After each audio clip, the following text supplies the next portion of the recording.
Here to review Black Ink Crew, Chicago. Was it season 1, episode 2? Look, I'm forgetting already. So yeah, let's get into it.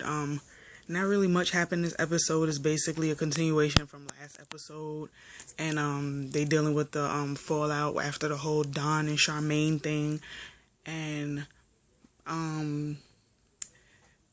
Ryan's dad comes and he visits the shop because there was a tattoo that Ryan did that he never finished. So Ryan is trying to do the tattoo, but he can't because he doesn't have any gloves. So he calls Charmaine in and he's like, well, where's my gloves? Who's touching my gloves? And she's like, I think sometimes Van or Ford comes in here and they use your gloves. And he's like, well, you need to do your job as manager and keep the inventory stocked. Like that's like what else do you do? That's in your job description. So he's like, I need gloves. Like he's going off on her. So, Charmaine is not really understanding why he's so hostile or whatever. And, Ryan, he has a lot on his plate. He's dealing with, Rachel, who's the mother of his child, possibly going to California to do her business because her business is starting to boom and she wants to take it to the next level. So, yeah. But, he's like on Charmaine and he's like, basically telling her you have to keep your professional life professional and your personal life personal. Whatever's going on with you and Don is affecting your work and blah, blah, blah. So, if that's the case, then, I agree.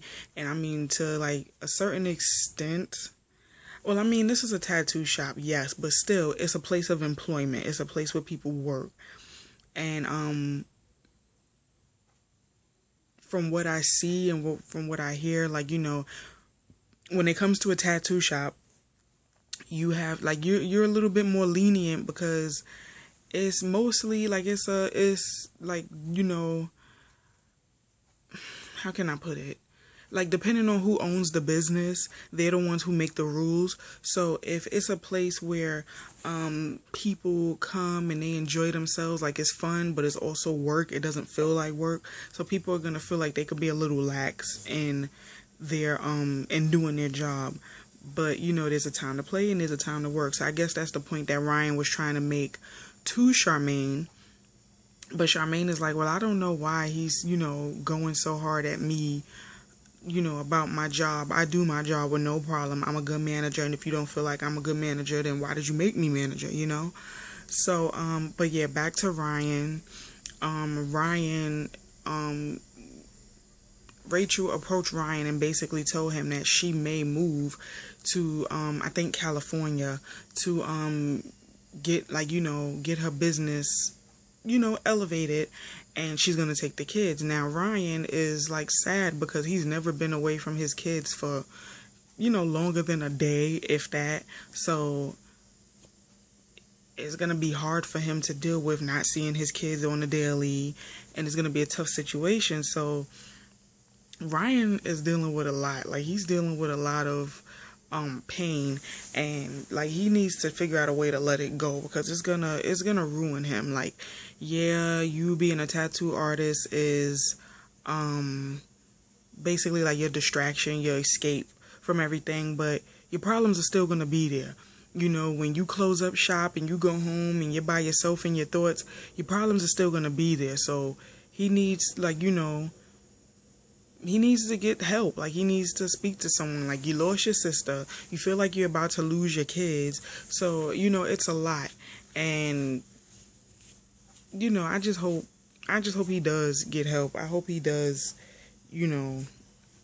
seek some type of therapy. Not to say that he's crazy or anything, because people that go to therapy, it doesn't necessarily mean that they're crazy. But there's people who keep their emotions bottled up. And believe it or not, when you keep your emotions bottled up and you hold on to pain and you hold on to misery, you hold on to grief and all of that, it can make you sick. And I'm living proof that it can make you sick because it happened to me before. So I'm just rooting for Ryan. And you know, he went and he visited his sister and his niece's grave, and he just basically spoke to them.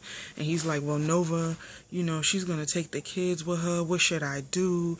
You know, just trying to seek some type of answer. And it's like, you know, that broke me, because it's sad. Like, you know, I mean, it's good that at least on this Black Ink, you know, they show that these men are for their kids. Like, they want to be with their kids. Like, that's the positivity of it, because contrary to popular belief, there are men out here, Black men, who actually love their kids and want to be in their kids' lives. But sometimes the mother of the child used the kid as the pawn to basically be like, well, I'm taking you to court. This is what's happening. You ain't gonna see your child, because they're bitter. But, you know, I like that this, you know, so far, this show shows that these men want to be in their kids' lives. They want to do better. They want to be, set better examples and be better role models to their kids. So, you know, kudos to VH1 for that. But yeah, moving on. What else happened? So basically, Don realizes that he messed up with Ashley, and, you know, he's with his son, and he's like, you know, Daddy made a boo-boo, Mommy's mad at me. So he hasn't been staying at the house with Ashley, he's been staying at 9 Mag. So when he finally did meet up with Ashley, they went out on a date, a little date, and, you know, Ashley basically revealed, okay, well, I never really planned to have DJ unless we were married. And, you know, we made things official. So then she says in her confessional, yeah, if me and Don were married, then all of these thoughts and these chicks, specifically Charmaine, would know who the HBIC is. And I'm like, okay, pause. Because that's the problem right there. A lot of y'all chicks who get with these guys, y'all don't give it time. And even Don said, everything happened quick. We got together, we had sex, DJ was born. Like, it doesn't even sound like that was a relationship. It sounded like that was a situationship, you know? So, for you to want to try and trap him into marrying you because y'all have a baby together, that doesn't mean anything. And babies bring out the best and the worst in situations. And for you to think that him putting a ring on your finger, first of all, if you're miserable being his girlfriend, imagine how you be if you was his wife.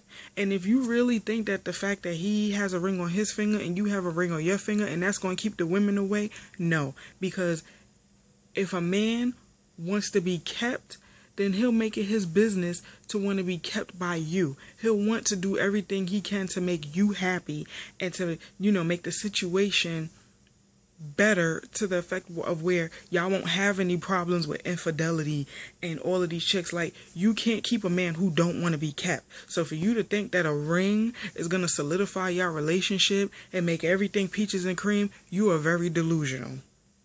And Don basically has said that he has fear of commitment, especially with Ashley, because he's not sure he even sees himself with Ashley. He still has his own, you know, stuff that he has to work on before he can even work on whatever it is that y'all got going. So my whole thing is, Don needs to stop leading Ashley on, and he needs to stop saying that that's his girlfriend when he clearly does not want to be in a relationship with her. So Don needs to get his ish together, but Ashley needs to realize that trying to get him to marry you is not the way to go. Because if you think the situation is bad now, it's going to go from bad to worse if he puts a ring on it, because y'all are not meant to be together at this point in time.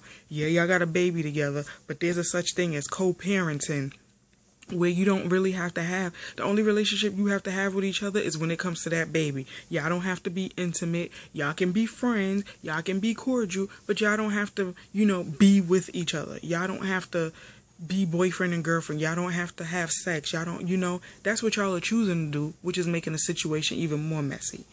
And then the fact that Don is still leading Charmaine on, sending her messages and whatnot, subliminal messages about sex and all of that. Now Charmaine is trying to act like she's not going to mess with Don anymore, and we all know how she acted since the first episode. We all know that at some point later on in this season, she may sleep with Don again. And she's reading his messages, and she's, you know, pillow talking with Danielle and Kat about it.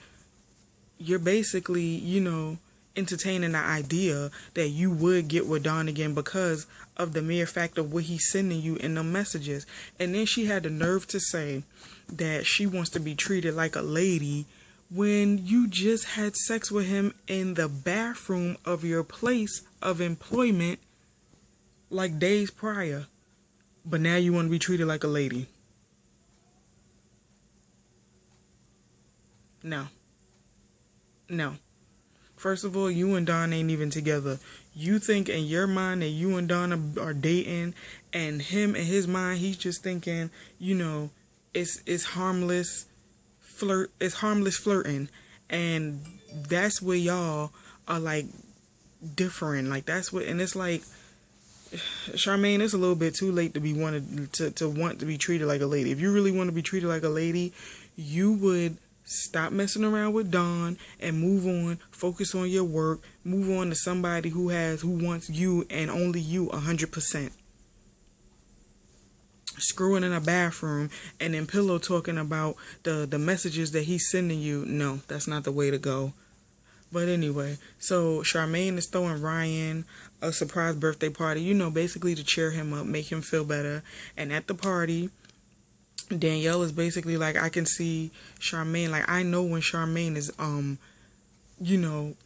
too turned up because of how she act, like her mannerisms and everything. So at the party, Danielle is trying to get her to, take it down a notch.